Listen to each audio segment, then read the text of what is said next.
नमः शिवाय। मैं हूं एस्ट्रोलॉजर के.एम. सिन्हा और मैं अपने इस YouTube चैनल पर आप सभी का हार्दिक स्वागत करता हूं।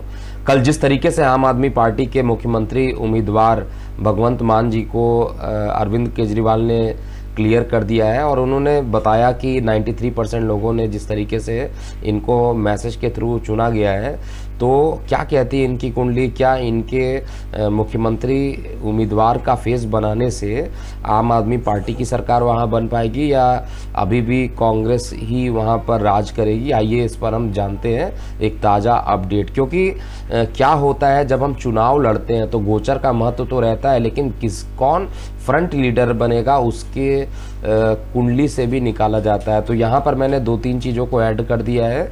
यहाँ पे अरविंद केजरीवाल की कुंडली, साथ में भगवंत मान की, क्योंकि अब ये मुख्यमंत्री उम्मीदवार के रूप में चुनाव लड़ेंगे और इनकी अगर आप बायोग्राफी चेक कीजिएगा तो पहले ये आते थे कॉमेडी सीरियल्स में आते थे और वहाँ से इन्होंने काफ़ी नाम भी कमाया और उसके बाद 2012 से लहरा विधानसभा चुनाव में पार्टी से जब ये चुनाव लड़े तो वहाँ पर वो चुनाव हार चुके हैं, लेकिन उसके बाद 2014, 2019 दोनों बार इन्होंने वहाँ पर लोकसभा का चुनाव जीता। तो जब ये लोकसभा के दोनों चुनाव जीत चुके हैं तो अब ये विधानसभा चुनाव होने वाला है, इन पर क्या कंडीशन रहेगी और इनकी कुंडली समय क्या बन रही है, ऐसी क्या कंडीशन थी इनके चार्ट में कि अचानक से कॉमेडियन का किरदार निभाने वाले या लोगों को हंसाने का जो कार्यक्रम होता था उसमें ये पहले पार्टिसिपेट किए और सीधे सीएम उम्मीदवार तक धीरे धीरे पहुंच गए। तो कुछ तो इनकी कुंडली में खास बात होगी और इनका एग्जैक्ट डेट जो मेरे पास है मैं पुनः एक बार रिपीट कर देता हूँ, शायद ये नेट पर गलत हो लेकिन मेरे पास एग्जैक्ट डेट है और 17 अक्टूबर 1973 रात्रि 11:23 और संगरूर पंजाब में इनका जन्म हुआ था। इनकी कुंडली मिथुन लगन की कुंडली बनती है और मिथुन लगन में अगर आप देखिएगा अत्यंत योग कारक जो होते हैं शुक्रदेव होते हैं, बुधदेव होते हैं और शनिदेव को अत्यंत योग कारक माना जाता है। 2012 से पहले भी ये चुनाव में पार्टिसिपेट कर रहे थे, लेकिन 2012 में पहली बार ये चुनाव लड़े। मतलब राजनीति का जो करियर था वो स्टार्ट करना था इन्हें 2010 के आसपास राजनीति में आ गए थे और 2012 में इन्होंने चुनाव पहला लड़ा और वो चुनाव में जीत नहीं पाए। उसके बाद जब दशा इनकी चेंज हुई इसके बाद ये लगातार दोनों ही लोकसभा चुनाव जीते। तो आइए हम इनकी कुंडली में समझते हैं वर्तमान दशा क्या कहता है, वर्तमान गोचर क्या कहता है और ये क्या मुख्यमंत्री बन पाएंगे या अभी भी कांग्रेस के जो उम्मीदवार रहेंगे, चाहे वो नवजोत सिंह सिद्धू हों या चन्नी जी हों, इनमें से कौन बनने वाला है सीएम। आइए हम इसका विश्लेषण देख लेते हैं। देखिए 2006 वाला जो टाइम चल रहा था उसमें शनि के अंदर शुक्र चल रहा था। शुक्र जो होता है ऐशो आराम के लिए जाना जाता है और उसके अंदर प्रत्यंतर में राहु जब तक इनका चला हुआ था तब तक इनको राहु रूप बदलने में माहिर होता है और वाड़ी स्थान को भी देख रहा है। तो इसलिए यहाँ पर पूरी टेंडेंसी ये बनती है कि ये पूरे तरीके से आवाज़ को चेंज करके क्रिएटिविटी को लाकर लोगों को हंसाने में सफल रहे। लेकिन 2012 में इस समय इनकी दशा जो थी शनि की अंदर राहु की महादशा चल रही थी और शनि के अंदर जो राहु की महादशा चल रही थी इसमें इनको सफलता बहुत ज़्यादा नहीं मिल पाई और 2012 का ये चुनाव हार गए।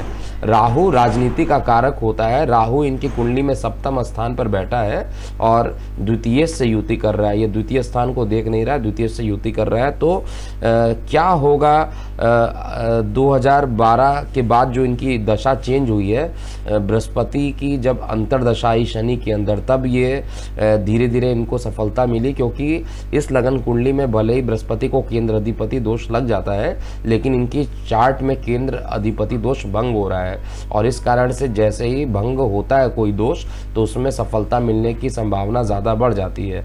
और वर्तमान में इनकी बुध की दशा चल रही है जो कि इनका लग्नेश भी है। जब से इनकी बुध की दशा स्टार्ट हुई है तभी से ये चुनाव में लगातार विजयी होते जा रहे हैं और इनकी वर्तमान में बुध के अंदर सूर्य की महादशा चलेगी। सूर्य इनके लिए अगर आप देखा जाए तो पराक्रमेश होकर इनके माइंड में जाकर बैठा। हालांकि डिग्री वाइज बलाबल उसका बहुत ज़्यादा नहीं है, और पंचम में अगर सूर्य प्रबल हो जाता है तो वैसे ही मानसिक तनाव इंसान को दे देता है। लेकिन इनका जो निर्बल सूर्य पराक्रम के स्थान पर बैठा हुआ है वो इनके लिए बहुत अच्छा टाइमिंग नहीं है। लेकिन गोचर जो है वो बहुत अच्छा है इस समय। गोचर और गोचर की इंपॉर्टेंस मैं हर बार बोला हूँ सबसे ज़्यादा होता है। कभी भी आप चुनाव का विश्लेषण करना हो, गोचर को देखे बिना आप ये नहीं चेक कर सकते किस दिन चुनाव होंगे, किस दिन परिणाम आएंगे, उनका चार्ट उस दिन क्या कह रहा है, इस पर बहुत ज़्यादा चीज़ें बताती है। तो इनका जो गोचर है, जब ये चुनाव चलेगा, जब रिजल्ट आएंगे 10 मार्च को, और जब ये चुनाव चल रहे होंगे उस समय बृहस्पति देव, हालांकि इनके कर्म स्थान के मालिक भाग्य में आए, और बृहस्पति देव देखिए जब प्रत्यंतर में भी, अंतर में भी आए थे तब भी शनि में बृहस्पति देव आए थे, तब भी इनको लाभान्वित कर गए थे। और इन्होंने पहली बार लोकसभा चुनाव जीता था, वो भी आम आदमी पार्टी से ही जीता था। उसका 2019 में भी इन्होंने दोबारा चुनाव जीता। और अभी भी जो ये दशा चल रही है, इनका दशा उतना ज़्यादा मुझे फेवरेबल नहीं दिखाई दे रहा है, लेकिन इन अंतरदशा उतनी ज़्यादा फेवरेबल नहीं है, लेकिन इनकी जो ओवरऑल गोचर है वो बहुत ज़बरदस्त बनी हुई है। और साथ में आम आदमी पार्टी की कुंडली अरविंद केजरीवाल की अगले 5 साल तक मैं पहले ही भविष्यवाणी कर चुका हूँ, जो भी काम करेंगे उसमें सफलता उनको मिलेगी। जो भी पॉजिटिव चीज़ें मैं वो पॉजिटिव बताऊंगा, जो निगेटिव चीज़ें वहाँ पर मैं निगेटिव बताऊंगा। तो हर तरीके से आम आदमी पार्टी की स्थिति पंजाब में और ज़्यादा सुदृढ़ हो रही है। एक तो 14 फरवरी वाला जो डेट चेंज हुआ वो भी आम आदमी पार्टी के पक्ष में जाता हुआ ज़्यादा मैं देख पा रहा हूँ। और दूसरे जो अभी अपडेट आया है, भगवंत मान जी जो वहाँ पर सीएम उम्मीदवार बने, ये दोनों ही चीज़ मिलाकर एक चीज़ तो कन्फर्म हो गया है कि सिंगल लार्जेस्ट पार्टी आम आदमी पार्टी बन सकती है। और इसका परिणाम क्या होगा देखेंगे, क्योंकि कांटों की टक्कर वहाँ पर रहेगी। कांग्रेस की सीट निश्चित रूप से कम होने वाली है, ये कन्फर्म है। चाहे वहाँ पर नवजोत सिंह सिद्धू और चन्नी दोनों मिल के चुनाव लड़े या अलग अलग चुनाव भी लड़े, तो वहाँ पर उनकी सीट अब मुझे दिखाई दे रही है फाइनल कंक्लूजन में कि चुनाव में इनकी सीट थोड़ी कम हो जाएगी, और आम आदमी की जो सीट होगी बहुत तेज़ी से बढ़ेगी।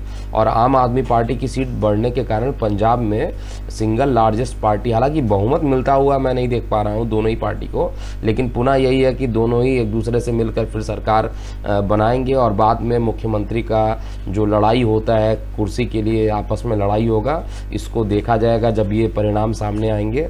अभी एक छोटा सा अपडेट था कि चुनाव की तिथि जब चेंज हुई तो भी ये सारा प्रभाव आम आदमी पार्टी के पक्ष में जा रहा है, और जब यहाँ पर उम्मीदवार घोषित हो गए उसके बाद भी जो ट्रेंड जा रहा है वो आम आदमी पार्टी की तरफ ही जाता हुआ प्रतीत हो रहा है। तो आपको क्या लगता है, आप लोगों को क्या यहाँ पर फील होता है कि अगर यहाँ पर सीएम उम्मीदवार, क्योंकि 93% लोगों ने इनको वोट किया, और ये सब डेटा है, सही क्या है असलियत क्या है वो तो भगवान जाने, लेकिन जो चार्ट में निकल के आ रहा है उसको भी मैं एक्सेप्ट यहाँ पर कर रहा हूँ कि आम आदमी पार्टी मुझे प्रबल होते हुए लगातार वहाँ पर दिख रही है। और हो सकता है कि ये सिंगल लार्जेस्ट पार्टी भी बन के वहाँ पर निकल आए। तो क्या होगा ये 10 मार्च को देखा जाएगा। लाइव ज़रूर मैं रहूँगा, लेकिन एक चीज़ है कि प्रेडिक्शन में आम आदमी पार्टी और कांग्रेस मिलकर अंत में सरकार बनेगी। सीएम उम्मीदवार कौन बनेगा इस पर ऑलरेडी मैंने विश्लेषण किया हुआ है, लेकिन अगर जब कई दो पार्टी मिलकर बाद में जाकर गठबंधन कर लेते हैं तो सीएम उम्मीदवार निकालने के लिए अलग कैलकुलेशन होता है, वो बाद में अपडेट करूँगा। अभी के लिए इतना ही। मैं हूँ एस्ट्रोलॉजर KM सिन्हा। ओम नमः शिवाय।